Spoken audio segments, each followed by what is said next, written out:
What is up, Finn fans? Got 29 of you already in here.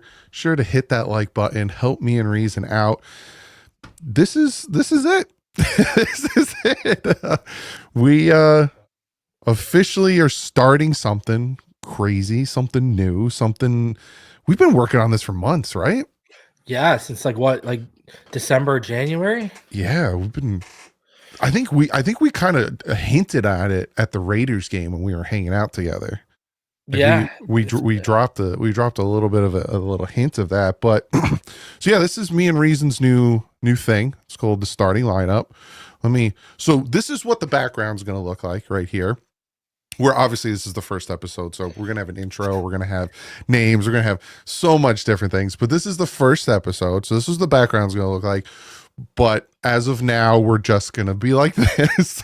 Yeah.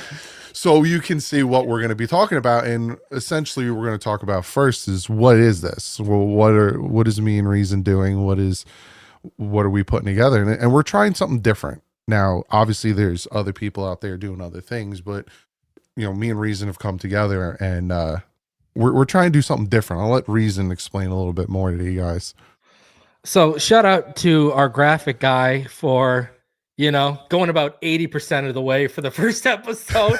So we will have this all fixed up from a graphic standpoint coming out. But basically what it is it's me, Dougley, and Joey from FinHub. He's going to be in the background producing, and if one of us can't show up, he's going to be filling in, or hey, if all three of us are going to do something, he'll be up with us. But basically this is what it's going to be. In the off season, me and Doug are going to come up here weekly when starting lineup. So think of 5, right? We are going to talk about 5 topics, and it's not always going to be purely Dolphin centric. We want to go outside of just the Miami Dolphins, and it's really going to go outside of the Miami Dolphins when we get into the regular season, because the format we are going to be bringing, I mean, do we tell them what the format is, or do we save that? I think we should save it. We'll tell you guys in August. How about that? Yeah, but we'll be working with other content creators, and it's going to be fresh and new every week. Like, trust us. You are going to want to see it, and I'm hoping to show you guys a side of DouglieDoWrong. You may have seen a little bit in that Barry Cunningham video, but you're going to hopefully see a little bit more of it with what we got coming in the regular season. So we're going to have 2 formats. We're going to have an off-season format and a regular season format, and that regular season format is really going to pick up for all of you guys. And for the first year, the plan is we're going to rotate between the channels, and at some point, it's probably going to become its own entity. And yeah, so this is how we ramp it up, and this is how we introduce it to you guys. Yeah, we're gonna like Reason said, back and forth. One week will be here, one week will be on Finside the NFL, and then hey, if it picks up steam like we fully expect, you're gonna get your own channel, and then we'll build off of that. Got our first donation here from Knight, $5 donation. He said, "Let's effing go! Couldn't ask for 2 better guys to have a collaboration. Fins up, guys! Can't wait to see what this craziness will bring." I'm telling you, crazy. It's gonna be crazy, and what we have planned for the regular season is gonna be so entertaining. I don't want to keep talking about it because you guys are gonna be like, just tell us already. But it's gonna be extremely entertaining, and it's something you probably haven't seen before. So it's a whole new aspect of what we're trying to pull off here. So it's true. And I mean, we're even going to have a little bit of a throwback to an ESPN show that was canceled that, hopefully you guys will be able to see the tie-in and stuff. So the influence, and I just think it's new, it's fresh, and it's going to be new and fresh every week. I know I keep using those 2 words, but it's like you said, it's something that hasn't been done, and it's innovative, and we really hope everyone likes it. Somebody asked, why not simulcast it? Well, because it's episode Touché. 1. It's episode 1. Touché. Like, do you see what we're doing with the background and everything? Yeah. And Scotty's right. 110%. You're right, Scotty. But, we'll get there. We'll get there. Yeah. It'll be fancy. gonna ramp this sucker up again. It's we already got dates for OTAs and mini camp, and we got training camp, and we got all this stuff that's gonna happen. So and we have the connection between me and Reason, not only with how we think, but also our connections outside of each other. So might be able to bring other people on, and it's gonna be fun. It's gonna be a lot of fun. Good. It's gonna be good. Okay, we're probably gonna have guests in the off season probably too, but then come the regular season, you guys are really going to understand the format and why we're going to be going with specific guests, right? You guys will understand. So yeah, it's gonna be a hot summer. Gonna be good. Reason and Dougley love the idea of you two in a show together. It always made sense. You have no idea. Like me and Reason, like we did a collab on my channel, and we're normally up late. So I was up. My wife normally falls asleep at like 11:30. That's when I do my work. And I was like, hey, you want to do this? She's like, sure. It was like 11:30, 12 o'clock. We didn't hit the record button until 2 a.m. because we were just talking. It's just, we click. Me and him click. And it just made too much sense for us not to do what we're doing right now. So. And every time we have a phone call, we know we're locked in for at least an hour or two on the phone. Just to, and listen, I'll be honest with you, when we met up for the Raiders game, shout out to Sean. He's going to be obviously one of the main sponsors of this collaboration too. But when we met up with Sean and we all just, kicked it, and man, shout out to DouglieDoWrong's father, man, absolute legend. All right. The absolute legend, man. All right. That was honestly, you know what? You had a good time when I go and meet my family in Disney, but I'm sad I just left all of you guys, in Miami, like I should be cheering for Mickey, but I'm like, nah, I want to go back and hang with the boys and drink some Fireball, So Night with the Tour says the buddy cop movie you didn't know you needed. Yes, sir. Yes, sir. Oh man. Let's get to the first topic. All right, let's do it. Talking draft, obviously we got little less than 3 weeks. 24th is round 1. Yep. Best fits for the Miami Dolphins at 13 and 48. And this is a situation that I think the Dolphins could probably have multiple best fits at 13 and trade down. But who are your you're sitting there at 13, the Dolphins don't move, the tickets in. Who are your top 3 that you're like, they better take these 3 guys? 13, I don't think Membo and I don't think Campbell are going to be there. I don't think either one would get by San Francisco. But those guys would be there, but you can't count them, right? So Will Johnson is going to be number 1 for me. Yeah. I just think he's a top 5 player in this draft. I think he has Patrick Surtain ceiling type of stuff we're talking here, best corner in the league type of noise with Will Johnson. I think eventually you want to start moving Jalen Ramsey to safety, so that makes sense. So I would have Will Johnson number 1. Now, Mason Graham will be gone, and then there's going to be people who want Wan'Dale Nolan or they want Derek Harmon. I'm a Kenneth Grant guy. So if they went Kenneth Grant at 13, I think he can play from 0 to the 4-eye. I think he'd be a 3-down guy. I think he's got a ton of pass rush upside. I think he's a plugger. He can fill gaps. He would probably be there. And then I know it's kind of a cop-out, but I think it's a bit too rich for guys like Jahdae Barron and stuff. So I might actually have to go to trade back. Unless you're trading Tyreek Hill and you really I don't know, well, don't get Luther Burden, because why would you just add that when you just got rid of Tyreek Hill? Yeah. But Tet McMillan or Emeka Egbuka, I would understand that. There's more guys I would understand at that position than locks.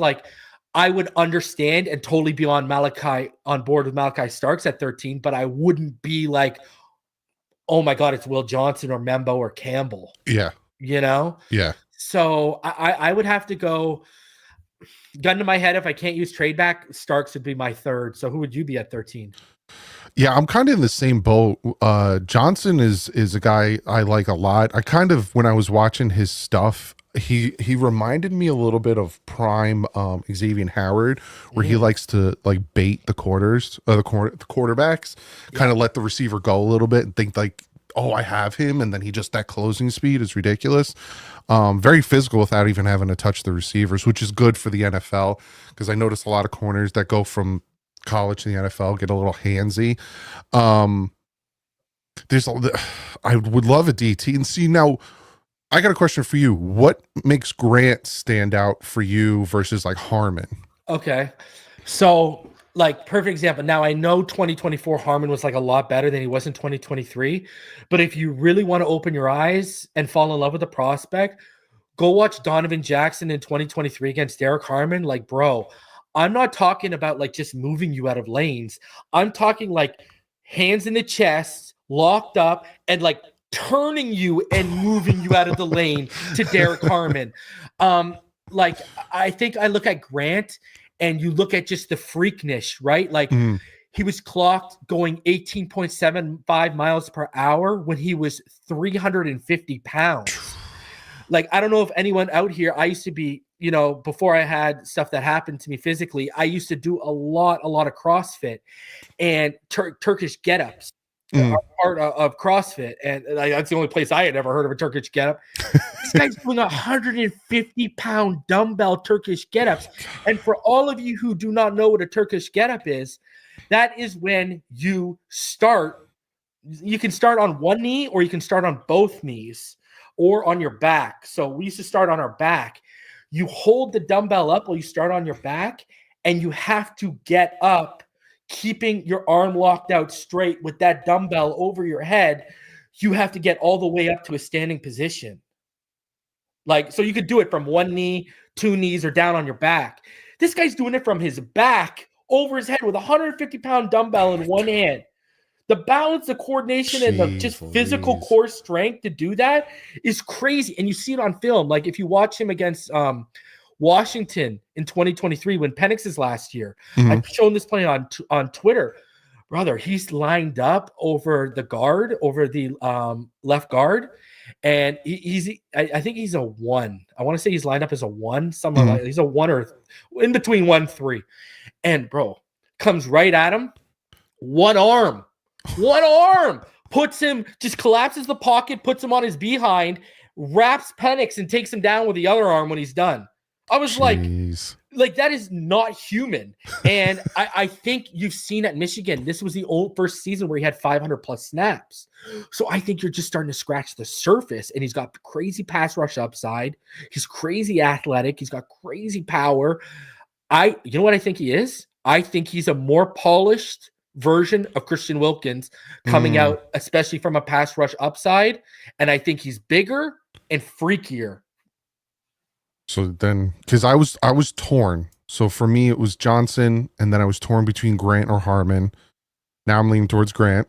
And then Amanwari would be my third. I like his speed that goes with his height and everything.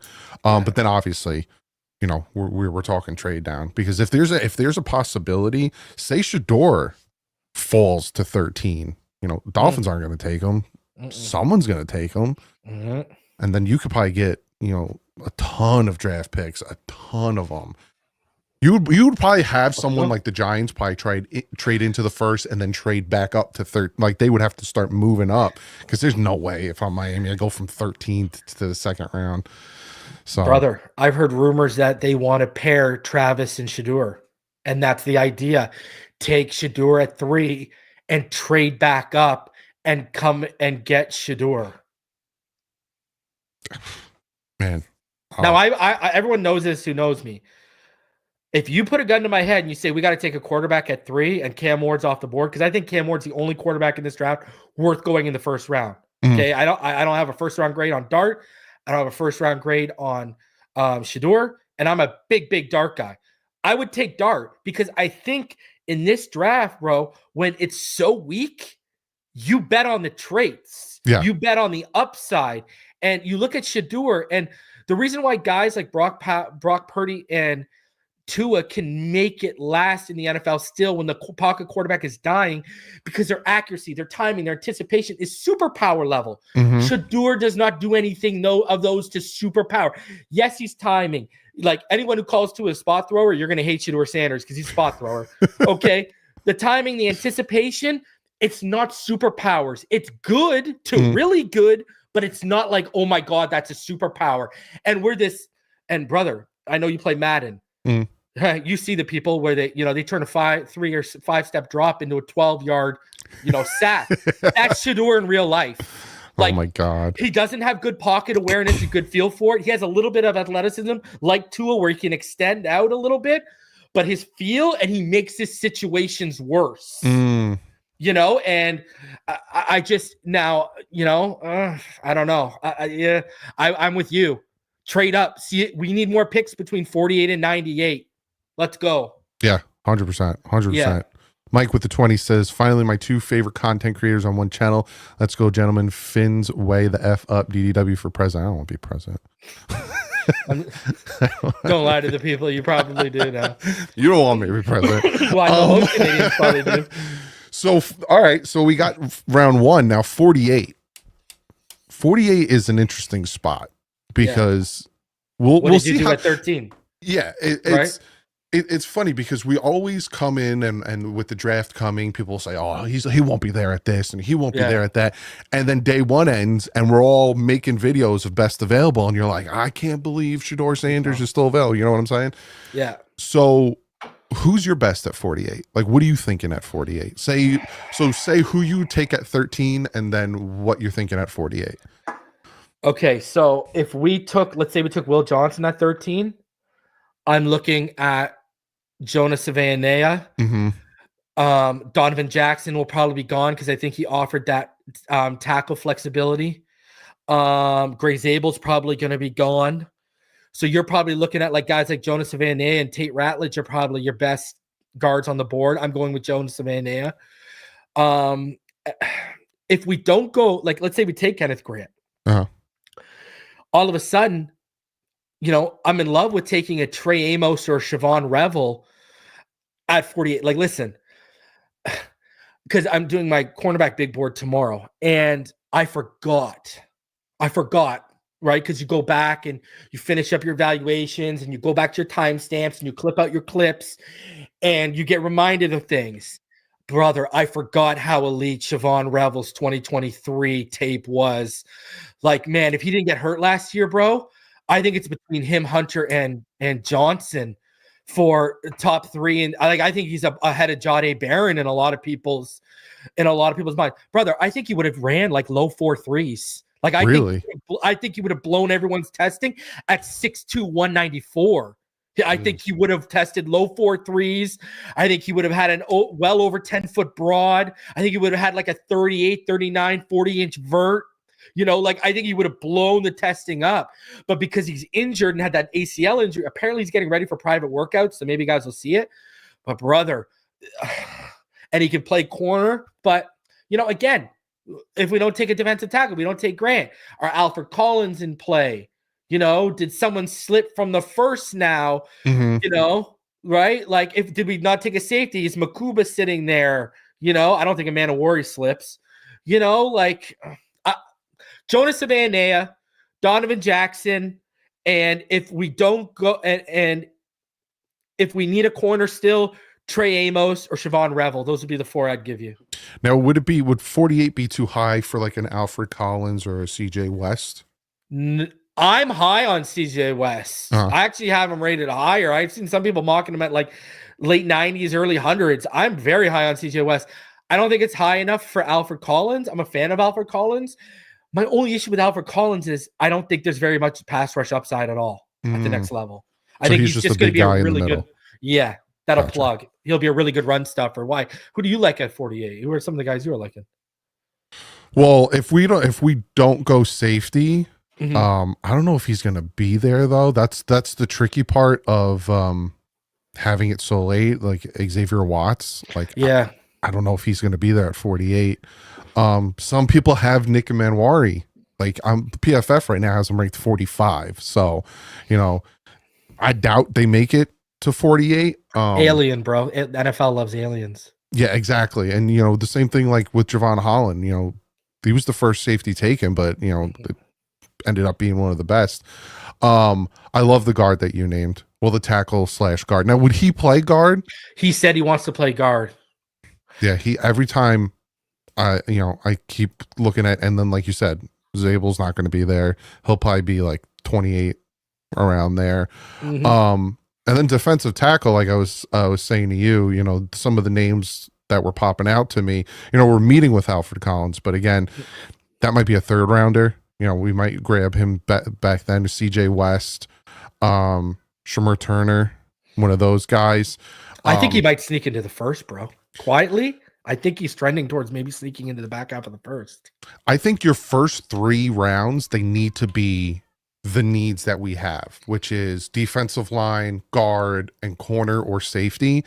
I'm not as worried about the safety position because you still have like Quandre Diggs out there and you still have Simmons out there, that if they don't grab a safety, I'm not as like, oh my God. Whereas corner, you could get Asante Samuel Jr. after the draft, but again, he's injured. What is he going to do? So if we can get a Will Johnson in that first round. Do you think Will Johnson goes before 13? Do you think somebody likes him a lot? I think the biggest, again, I'll go back to them. They're really a threat to us. I think if Campbell and Membo are gone because they lost Javarius Ward, that's another potential landing spot for the 49ers. But I'm hoping they take Jahdae Barron. I'm hoping they see, okay, he flexed out to the boundary his last year after being in the slot. He's played a little free safety. We can move him around because, bro, we run so much off man, and Will Johnson is by far the best off man. Like, did you see that? I know I posted to Twitter. Did you see that pick against Fresno State on the screen? Yeah. Bro, do you know how instinctual you have to be to read it that quickly? And like, that is disgusting. Like, it goes back to your X thing. Like, that is prime X stuff. Like that, man. I don't know, man. Like, bro, if he didn't get hurt last year, he would be going in the top 5. We wouldn't even have a shot. Somebody asked a really good question. Do we really trust Grier not to screw this up?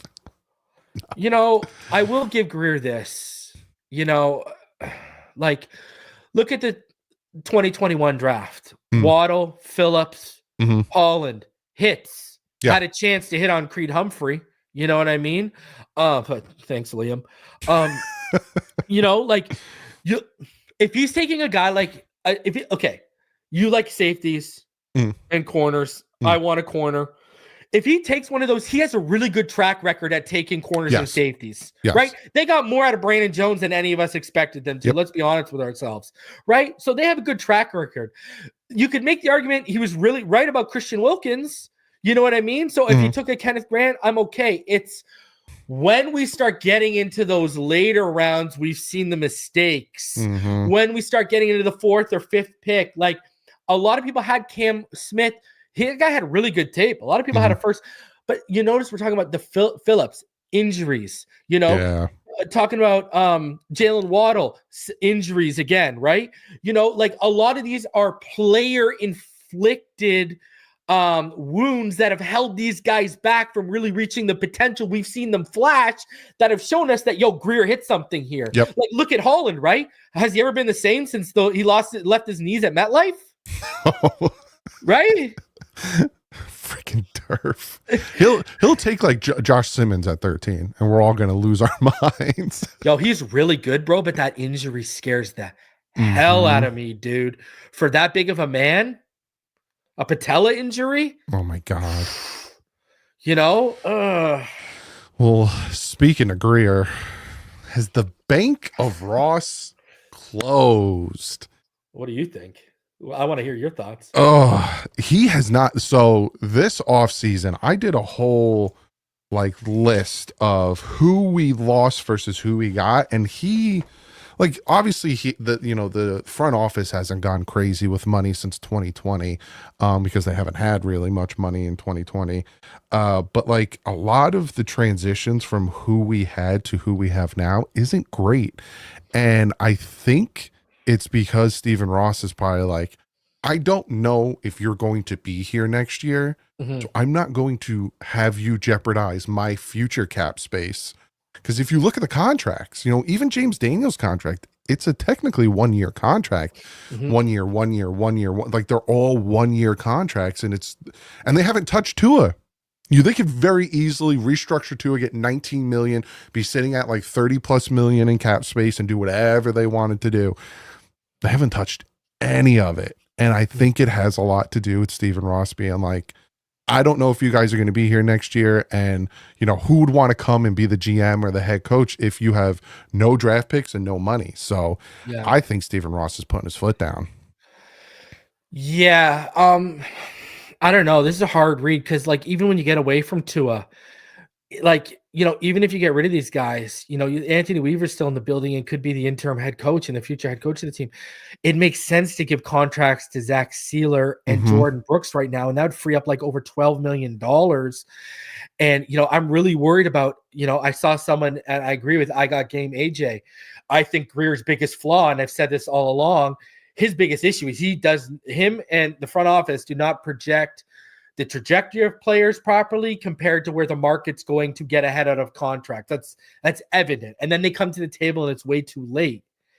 And I don't know, man. I think like with Zach Sealer, like, could we be in a position, Doug, where we don't do good this year? He's demanding 20 plus million because he has another great year. Because really, let's be honest, the defense looked like when it was keeping us in the game or when it was giving us a chance to win a game, Sealer and Chop were having games on the front. Either Sealer was or the both of them were, and they were having games, right? And I feel like he's got all the evidence in the world, from the tape to the analytics, to say, hey, I'm worth Christian Wilkins' money. Now, I do think he would take a bit of we believed in him. We've given him multiple contracts. We paid him. We made him a rich man. I say we, I mean the team. But, I think he would give us a little bit of a discount and you could get out ahead of that.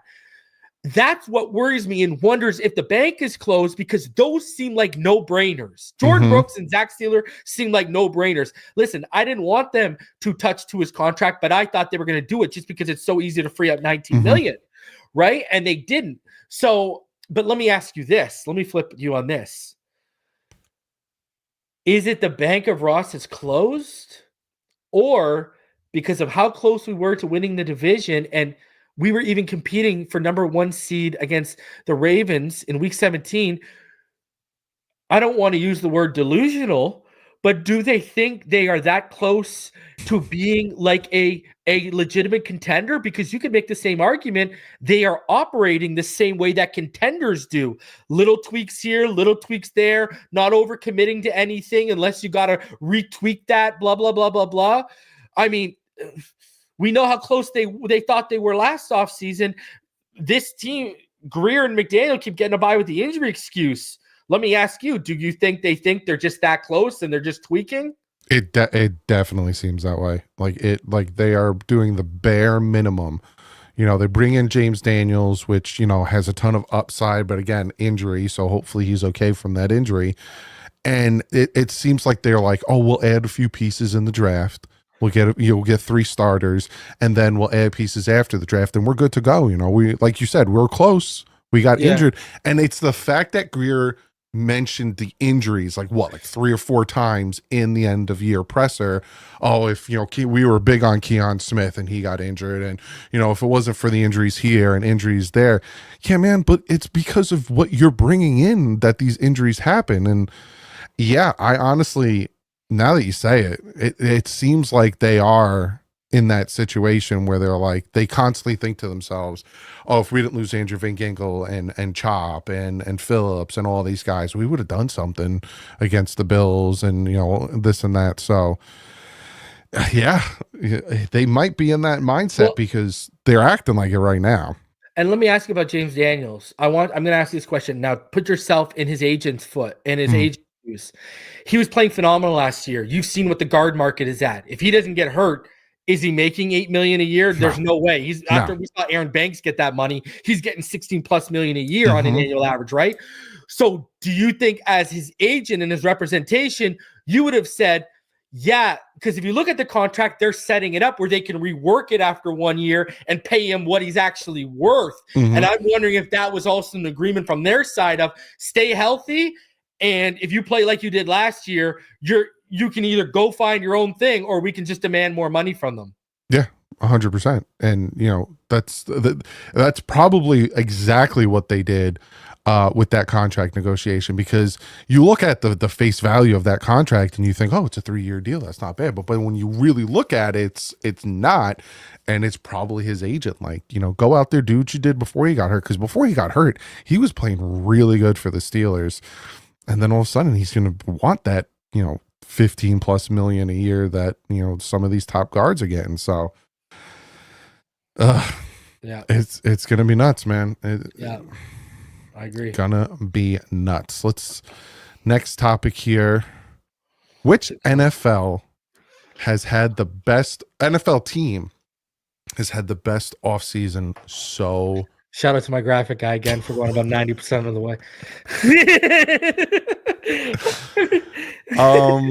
Which NFL team had the best offseason so far? See, I don't want to throw the Patriots out there. It's just because they had a lot of money.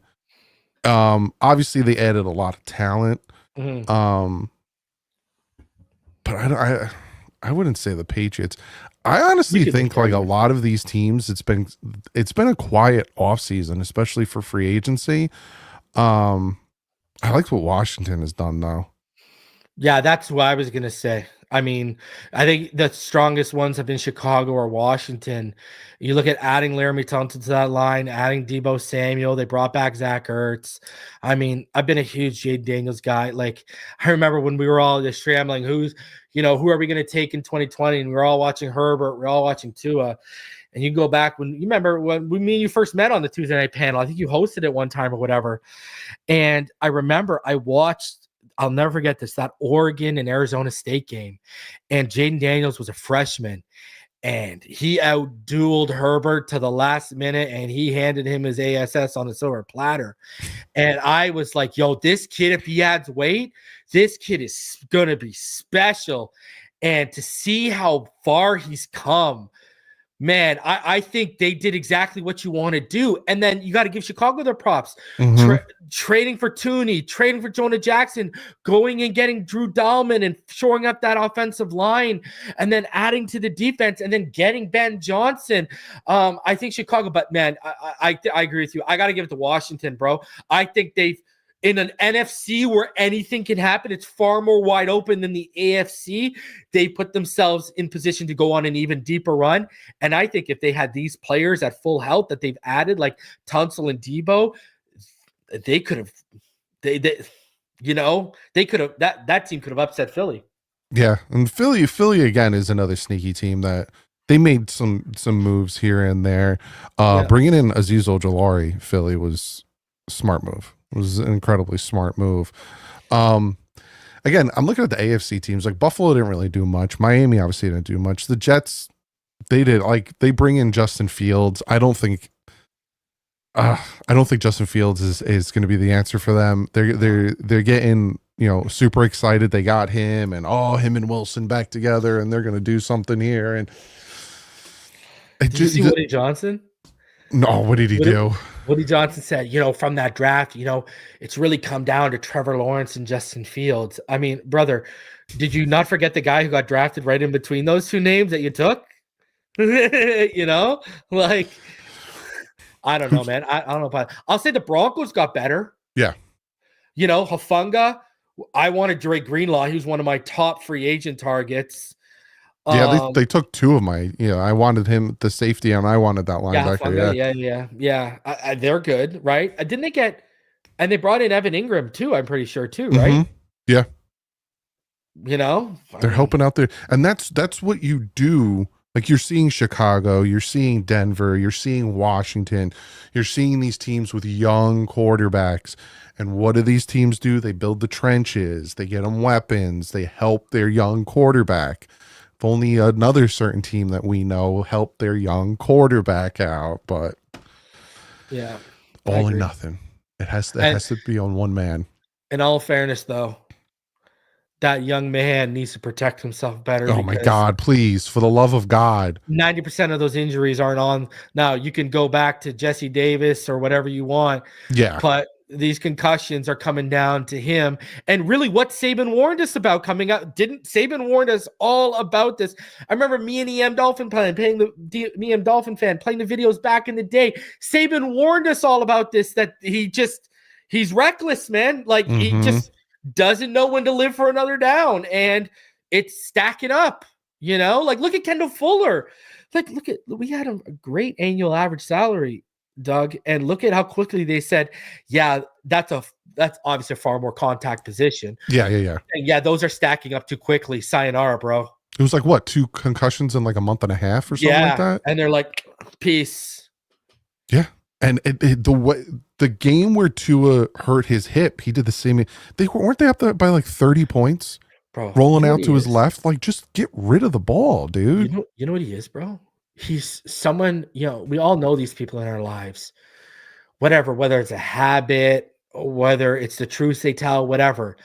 It's someone who you catch doing the same thing over and over again, but you got so much love for I'm just talking about like from an investment standpoint. Yeah. I'm not talking about like from a love standpoint. I'm just using it in this. But like as a person, you have so much love for that person that you let it slide. You know what I mean? And for the first couple weeks, they're good, right? Like every time he comes back, he slides the first couple times.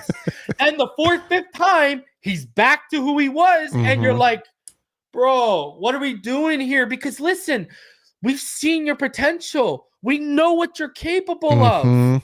If you stay healthy, you can stay on that trajectory and maybe reach that ceiling we all know you're capable of, but you keep putting yourself in a position, and we have so much invested in you, but we're also have so much invested in this team from a capital standpoint that we can't wait around, bro, for you to figure out. I mean, we're going into year 6 now. We can't wait for you to figure this out, man. Like, we just can't. Yeah. 100%. Even the concussion against the Bengals. There's no one near him for like 5 seconds. And, that's the game we play as Dolphin fans. If this happened, if that happened, we did it for 25 years since Marino retired. If only this. And listen, I don't get it. I never went to nowhere near his level, but my dad played ball, and, one of the first things coaches taught me, and my dad was always ingrained on me, and I know how hard his dad is on him, and that's why I don't get this. One of the very first things I was ever taught is always live to see another down. Yes. That's like the first thing I was taught. And you got to think his dad, knowing like what we've seen from his family history, his dad would be the same way. But it's just, and I get it. People are going to say, well, he's a competitor. He wants that extra yard. But is that extra yard worth throwing this season? You got to be smart, especially in a game like the Bills game where we were down 11 plus points. I don't even know the exact point differential. Oh, it's 4th down, dude. Like, just slide. And he might have even gotten the 1st down if he slid. But just, okay, they get the ball there. Have our defense do the thing and then play, like you said, play another down. Or, even in that game, that horrible interception where he's like falling backwards and he just throws. He needs to get that out of his head. And you would think 5 years in the NFL, he would have that out of his head. And a lot of people like to call me 2 in ears, but we honestly can sit back and see that he needs, like, the healthy Tua we've seen in 2023, and he's good. Yeah. We win. Yeah. But when he does these things, that's where we get mad, is because you're not taking that thought process in. When I'm on the field, we win. When I'm off the field, we lose. But hey, I got to do something here. You don't have to do something here. Like, I know it sounds weird to say because I know he's trying to help the team, but if you think about it, it's really selfish because you're not thinking about the rest of the team when you're putting yourself at risk like that. And I know that's a weird thing to say because he is trying to get that extra yard for the team. But, man, that extra yard, like, and then, like talking about Buffalo, man.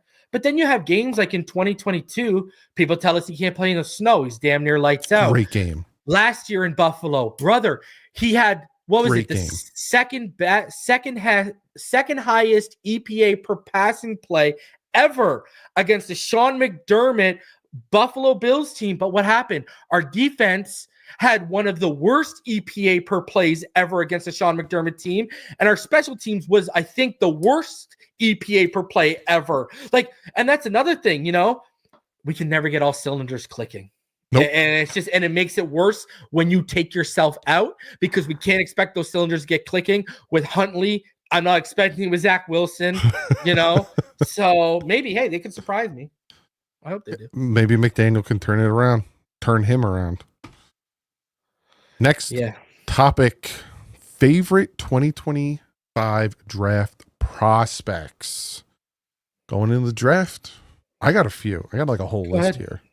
Go ahead. Let me go back to my page, my giant notebook. My favorite, and this guy's my absolute favorite, and I would love him at 13, but we do not need him, is Jahad Campbell. Yeah. Oh my God. I think he's going to be really good. And I would absolutely love him. The fact that at the combine, he stayed after the linebackers were done to do pass rushing drills is just, I think he's going to be really good, but the Dolphins don't need a middle linebacker. So yeah, but he doesn't even need to do that. That's what's even more impressive. Who else you got? They take him at 13. It's going to piss a lot of people off, but not me. Yeah. I understand. Like, that's one of those guys we were talking about trading back. If you traded back into late teens or early 20s on the board and you took him, I'd be all in. I like him. Obviously, Wari. What's your thoughts on Maxwell Hairston, the cornerback out of Kentucky? So he's my number 9th corner. Okay. Obviously crazy. That 4.28 40. 183, a little light. I do think he's got top tier like change of direction ability. You look at his feet and his hips, fluid, silky smooth, whatever you want to use there. He's been used on the perch, out on the boundary, in the slot. I think he can play in man or zone. What's crazy too is if you look at it in 2023, if you go back and watch the 2023 film, bro, like 67.5 passer rating and coverage, 5 picks. 2 of those were pick sixes against Vanderbilt. Like, he allowed 3 touchdowns in his whole collegiate career and had 10 games where he allowed 30 yards or less. My issue with him, though, is because he's light on his weight. If your technique isn't good, guys can bust through that easy. His functional strength against the run, he doesn't really offer you a lot. I think he's an elite athlete, and you expect his recovery ability to be better, and it's not as good as you would expect for such good feet, hips, and like a 4.28 40. And I think he does put himself in a position where he can whiff because he's too over aggressive, whether it's on a tackle or whether it's trying to make a play on a football. That over aggressiveness, he's one of those guys where it can bite him in the ass. Yeah, people saw that 40, and then he gained 4 pounds. But like you said, you're 5'11" and 183. You're gonna get tossed around a little bit. Yeah. But I'm not asking you to press, bro. And I don't remember what his arms are. Let me check what his arms were. I don't remember what his arms are. Do you have it on front of you? Let me see. Pull it up. I know what his vert and everything is. I don't have. Yeah, I have that. I forget what his arms were. Let me look at this. His arms were 31-inch arms, so the length is decent for sure. But yeah, why, you like him a lot? I saw that 40 time, and kind of saw how he played and his vert, and these are all combine numbers that I wrote down, my top combine performers, and I had him on there because he had a great vert, he had a great broad, and he was smooth with his catching and stuff. Yeah, but I'm not hearing a lot of great things about him, and he's like low on people's boards. Yeah, like if we're gonna go, like, obviously I love Will Johnson from the corner class. Really, my other 2 guys I really love from the corner class are Trey Amos from Ole Miss, transfer to Alabama. He's so good in coverage. He's so sticky. And like I was speaking about him earlier, you put on that 2023 Siobhan Revel tape, and it's some of the best of this whole class. Like, it's crazy, crazy good. But other guys that I like, I'm a huge, I love Dart. Another guy I've been kind of pounding the table for a quarterback has been Kyle McCord. Watching tape like late in like January, I started watching Seth Hennigan out of Memphis, and he interests me a little bit. I like Bayshal Tootin, that running back. He's just got a touch of fumbleitis he needs to clean up. Wide receiver has some interesting guys like Savion from TCU. Kind of reminds me of like Debo, crazy athlete, Jaden Higgins, Jalen Noel, those Iowa State guys.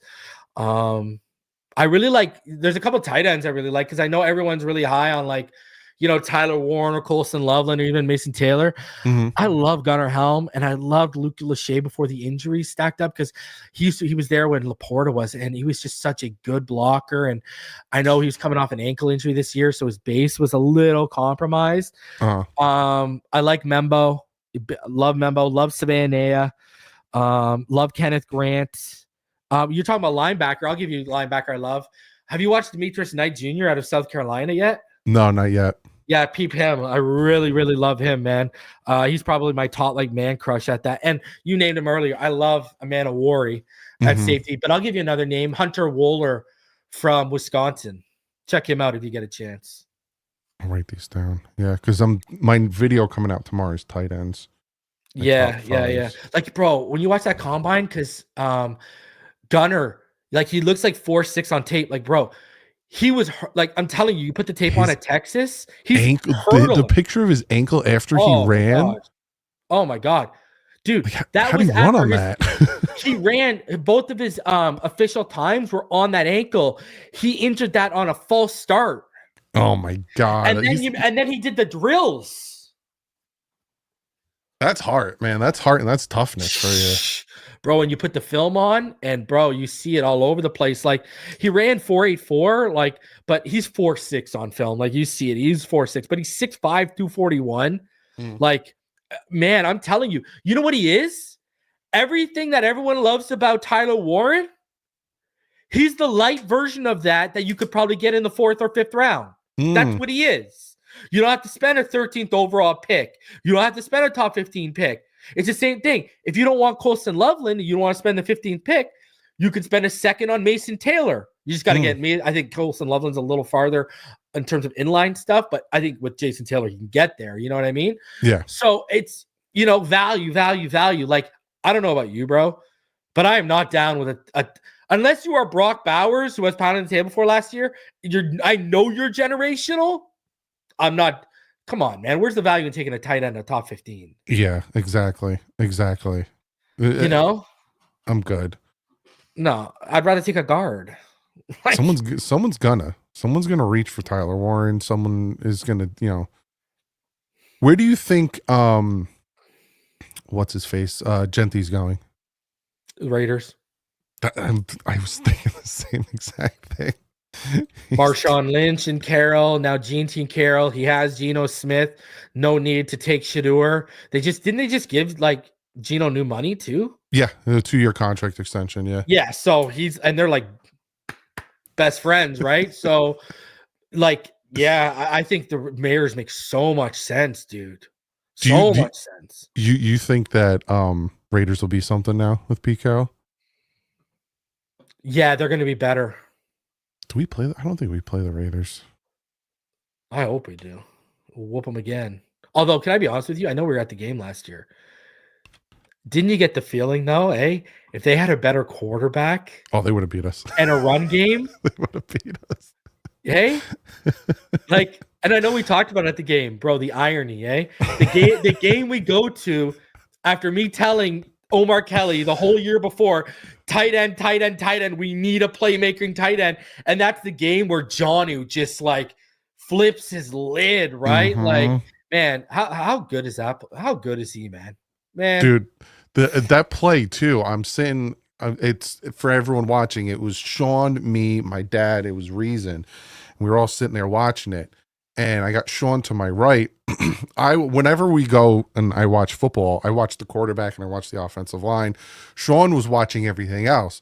So when that play happened, I'm watching Tua and I see that Tua starts scrambling and I'm like, oh God. But then I hear Sean next to me screaming, he's open. He's open. Oh yeah. He's like standing up, bro. He throws the ball. And as he throws the ball, I look and then I see Jonnu just butt naked open. I start screaming, he is open. Oh my God.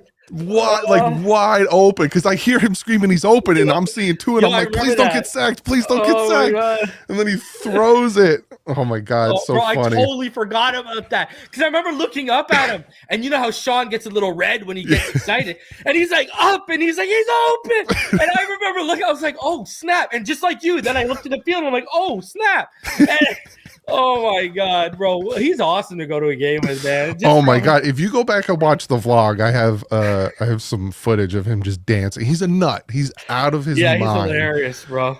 He's a good time though. Remember he's working the fan in front of us, a couple rows in front of us. Oh my God, he reminds me of my brother, because like when we go to the Penguins game, I remember when we went to Penguins Shark Stanley Cup Finals, bro. I'll never forget this. We get into the elevator at the Marriott and the Shark fans walk in, bro. This one guy, I'm talking hat, I'm talking God. Shark turtleneck, Sharks jersey, Sharks. What are those tiger? You remember from the 90s? Yeah, tiger stripe. Yeah. You know, the pants. Oh my God. You know what I'm talking about, right? Yeah. He had the shorts version of those because it's the summer, and then, bro, I'm not even lying to you, Sharks socks all the way up to my brother, in front of everyone. Looks them up and down, and we're already up one game in the series, Looks them up and down. He goes, yeah, better luck next year, bud? And like the game hasn't even happened yet. And this guy's sitting there with all of his gear, like, oh, damn. You know what I mean? And then we saw him after the game, and my brother's like, you know, he's had a few pops by now. He's like, what did I tell you, bud? Better luck next year. Like just working the guy. Oh my God. That's what Sean reminded me of, because there was that one guy decked out in Raiders gear and he's just working him in front of us. Zubas. Yeah, that's what they were Zubas. Called. Yeah. Classic, oh my man. God. That's he's a good time, Sean. Sean's a good time to be around. He's flipping so funny. Hey, let's not discount Ray now, okay? Oh. Ray's my dad's out of his mind. TOTL, time of life, baby. Let's go. He's the man. Oh my God, we got to coordinate for when we go down this year. It's gonna be yeah, for sure, ridiculous. But yeah, that's episode 1 of the starting lineup. This is kind of what you're gonna get in the off season. When training camp starts, we'll probably recap the stuff that has happened up to the point of the episode, talk about good things, bad things, and all that other stuff. We'll recap the draft afterwards, that Wednesday or Friday afterwards. We haven't picked an official date for when we're going to be live, but yeah. We're going to start off with Fridays, and then we'll move, and our name will actually be in the boxes next time you see us, and those overlays will actually be on our overlay when you see us next time. Don't worry, we got this. And it's first episode jitters, it's like a shirt that's been flown on the floor for a couple of days. We got to iron it out. You know what I mean? So, but yeah, I mean, I'm excited to get into this, and I really think, and like I said, especially when we get to camp, I mean, we'll bring on some guests, and and we're not just going to pigeonhole it to Dolphins guests. We'll bring on people from around the league, hopefully too. So, and then I'm telling y'all, you're going to want to keep it. Make sure you have the notifications turned on, because when that regular season starts, you're going to like what we have lined up for you guys. Yeah, it's gonna be nuts, and you're gonna see a lot of great things. You're gonna see a lot of great people and a lot of great content and something different, and it's something we did for you guys. So again, if you haven't yet, though, also go over to Finside the NFL, hit that subscribe button, because we'll be there next week, doing the same stuff. Next Friday, right? We'll do it next Friday next week. All right, it's gonna be a lot of fun, but that's dude. I even wore my Captain Dolphins hat because it's. We're starting it off. I think it's funny that the draft hats have the little thing on them. Yo, I don't think they're that bad. No, I got myself. I always get myself a draft hat. Did you get it? Does it come? I haven't gotten it yet, but when I like the pin, dude. I hope I got the pin. Do they have a snapback version, or is it just like it's fitted one like you're wearing? Yeah, it's the flex fit. I don't know. I like it. I like this year's draft cap. I usually don't like them, to be honest with you. And I actually like this year, so I'm probably going to get it, to be honest with you. It's good. It's good and that stuff. pin, bro. Love it. But we will see you guys next week, 7:00 over on Finside the NFL. Go subscribe. But yeah, that's episode 1. We'll see you for episode 2.